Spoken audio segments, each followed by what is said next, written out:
Whenever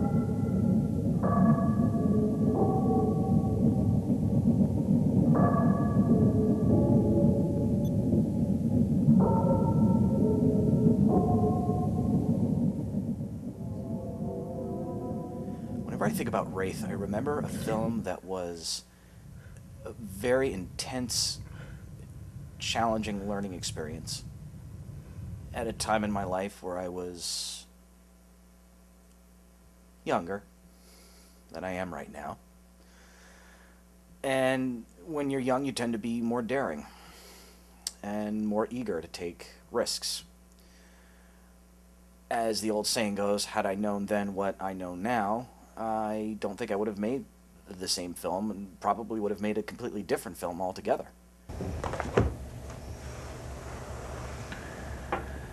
Suppose that all great riddles eventually discover an answer.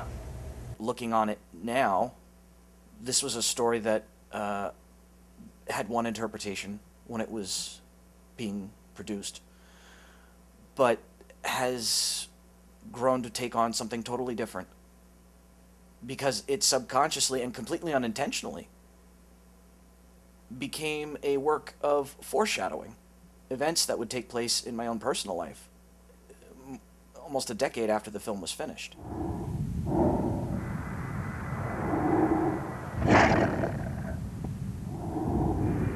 The whole idea came from a dream, and probably the most bizarre dream that I can remember. While I was still in college, I remember being backed into the corner of my room, and when I looked up on the opposite end, there was this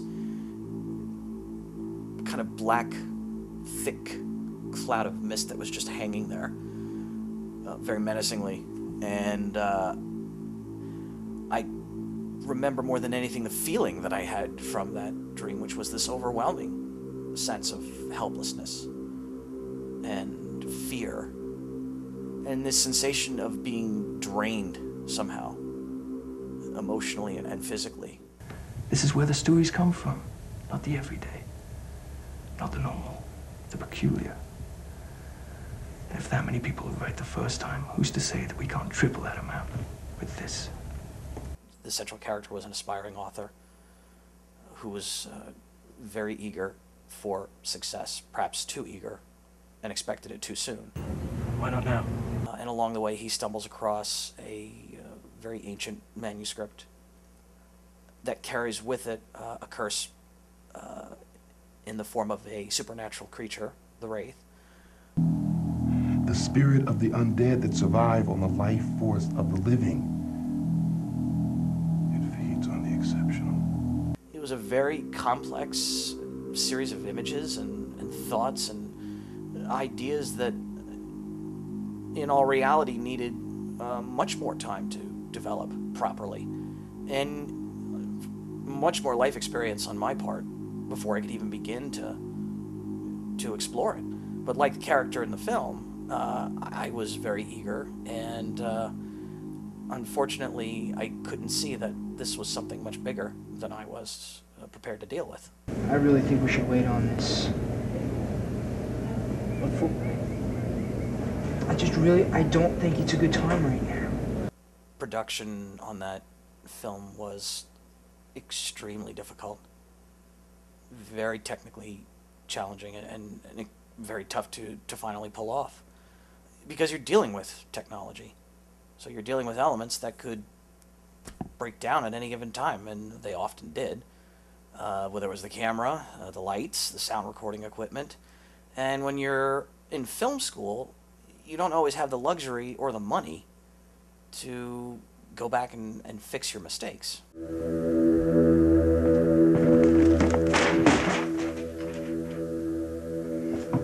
In the end, what really made that film come together was a collaborative effort with some very skilled and talented people that I was very fortunate to work with in the film program. We also had a wonderful cast who did an extraordinary job telling a very difficult story. And I certainly learned a lot from the experience. Would I have done the film knowing what I know now, probably not. Do I regret doing the film? Not at all.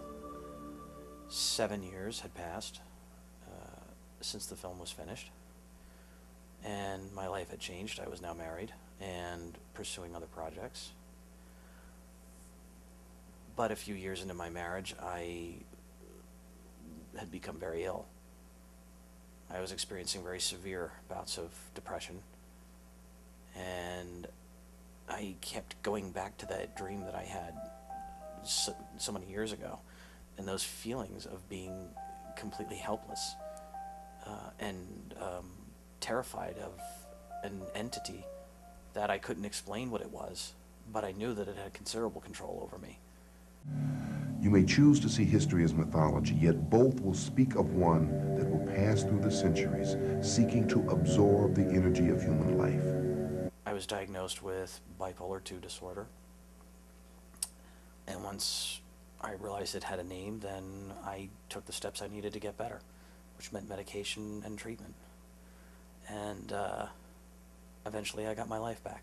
When I watch that film now, it draws so many bizarre parallels to what it's like to live with a mental illness and having this kind of unwanted creature in your life that just takes complete control of you to the point where you can't do it alone.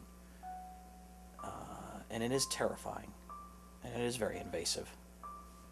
I have since screened the film when I've talked in groups and people who are going through a similar experience, and also for people who have asked, you know, what was that experience like for you? How would you best explain going through a depression?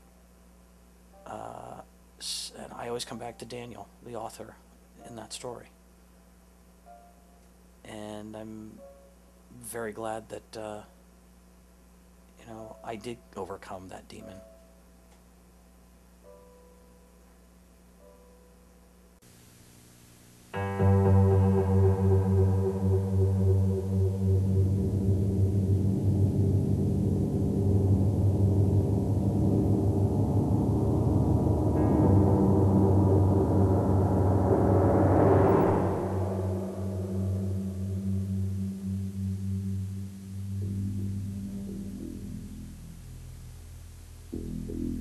It's getting late, Luther. Just talk to me. I've already told you, I don't know. We're 2 days from publication. He pulls a disappearing act, and you don't find this disturbing? I'm saying that it's not like him to just take off. If he was going to leave town, he would have told me.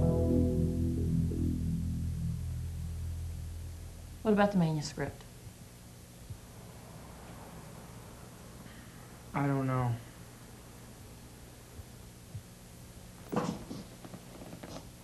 The CEO is returning from Port Augusta tomorrow morning.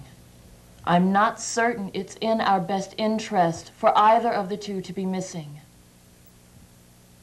See what you can do about it.